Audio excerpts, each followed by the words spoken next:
سنجابی، داری چی کار میکنی تو؟ الان شما در چه حالی؟ فکر میکنم زیاد خوردی دیگه، بستته. شما دیگه زیادی خوردی، بستته. تون هم نمیتونی بخوری. نخیر، بفرمایید تشریف ببرید.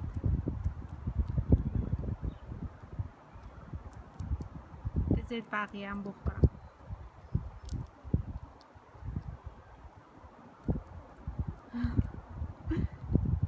شما اصلا از من نمیترسی ها، خیلی بدجنسی ها. آها